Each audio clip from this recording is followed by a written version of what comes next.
ตัวเองกระทำมาทั้งเบิดระหว่างบาปกับบุญอันใดมันมากกว่ากันแต่เขาบ่ยอมรับตัวเองเขาสิบ่รู้จักหยังเด้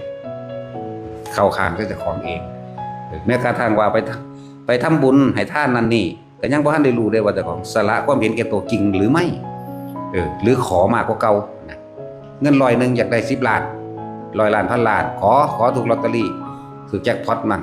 ขอร่ำขอรวยขอยศถาบรรดาศักดิ์ขอไม่เก็บไม่ไข้ไม่ป่วยขอให้ได้อายุยืนขอให้ได้ไปสวรรค์เกิดพบได้สัตว์ได้ใครร่ำให้รวยเป็นเศรษฐีมาเศรษฐีนี่อันนี้ก็ยังบ่ทันได้เข้าใจตัวเองตัวด้วยซ้ำแต่ละคนเฮ็ดมานะนั่นแหละแต่คนฟังธรรมในระดับหนึ่งฟังมาแล้วปฏิบัติมาจึงจะเข้าใจว่าการให้ทานเป็นการเสียสละออกในความเห็นแก่ตัวเพื่อจะเห็นอารมณ์ว่านั่นของเราหรือไม่เป็นของเราหรือไม่หรือทานนี่เป็นประโยชน์ต่อผู้อื่นเท่านั้นบ่สละความเห็นแก่ตัวสละความอยากได้ดีเมียนออกนะเขาต้องหัดสละของภายนอกออกก่อนอาหารยารักษาโรคเครื่องนึ่งห่มตลอดทั้งที่อยู่อาศัยและเครื่องอำนวยความสะดวกแปลเปลี่ยนเป็นปัจจัย4คือเงินท่านทีละบาทที่หลวงพ่อแนะนำอยู่เรื่อยนะพวกเจ้าฝึกหัดท่านซะก่อนปัดทีละบาท2 บาท3 บาทมันจังบ่เสียดายเฮ็ดไปเรื่อยจนเกิดความเคยชินเป็นนิสัยเถอะชินไปมันก็บ่ขอมันก็บ่แลกมันก็เริ่มเห็นว่าทำทานเพิ่มทุกข์กับทำทานเพื่อ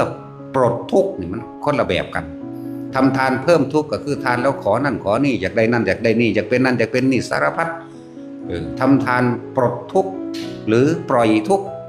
นั่นสิคือการไม่ขอนั่นเองเฮ็ดแล้วไปเลยบอกให้ท่านน้อยๆซะก่อนอย่าเพิ่งเฮ็ดหลายแล้วก็เริ่มเข้าใจตัวเองโอ้ตอนกูบ่ขอกูคือสบายอยู่นะตอนกูขอมันก็หวังเมื่อมันหวังแล้วมันก็ล่อเมื่อมันล่อแล้วมันก็ทุกข์กันตัวแล้วมันก็โทษตัวบัดนี้ถ้ามันบ่ได้ตั้งใจกิเลสตัณหาตัวเองแล้วกูเห็นมาหลายหลายมันไปท่านั่นเฮ็ดกฐินน้ำเขาป่าน้ำเขาอันนั้นน้ำเขามาไปมาเบิดสมองแหละบ่เห็นวางสิได้หยังดอกไปดิแต่ว่าเคยคิดถึงตัวจริงของเจ้าของมันเวลาเอาถวายผ่าป่าถวายผ่าไตถวายอันใดหนึ่งถวายเงิน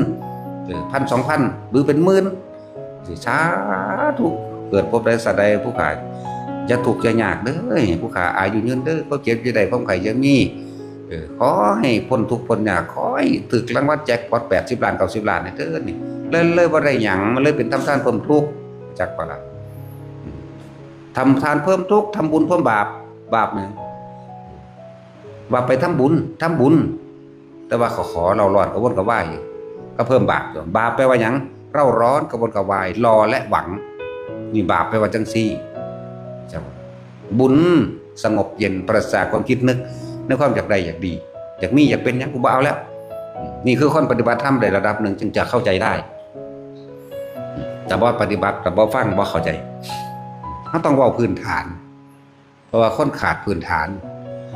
เกิดมากับพ่อแม่พาเฮ็ดโลดเกิดมาเฮาก็ไปเห็นวัดที่บ่พาสอนกรรมฐานปานใดเป็นส่วนมากวัดมีอยู่ 40,000 วัดนี่ที่สอนกรรมฐานกี่วัดกันพอ10อยู่บ่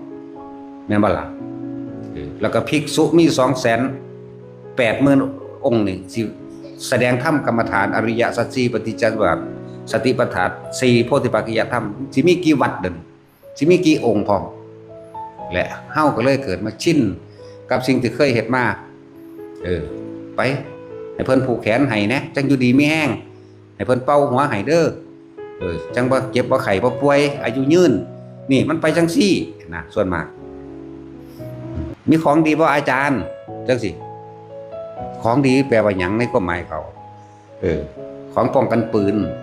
1ป้องกันตีบ่เข้าฟันบ่เข้าปืนฟันแทงนั่นนี่ป้องกันอุบัติเหตุโดยเอาวัตถุอันนั้นแหละมาป้องกันตัวเองบ่ล่ะให้ผู้อื่นมาป้องกันเจ้าของแปลงสั่นเด้มีแนวขายของดีบ่ว่าเด้หมายถึงนั่งกวักมานั่งกวักบ่อีหยังบ่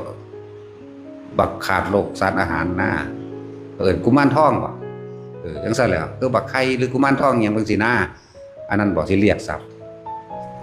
เรียงน้ำแดงอ่ะนะจักมันแมงหยังดอก จังซี่แล้วนั่นแหละแนวขายของดีเขาว่านี่แหละเพราะว่าถูกปลูกฝังหรือว่าสิ่งแวดล้อมทั้งหลาย เจอแต่แนวจังซี่หลายๆเลยบ่อาจสามารถเข้าถึงพุทธธรรมได้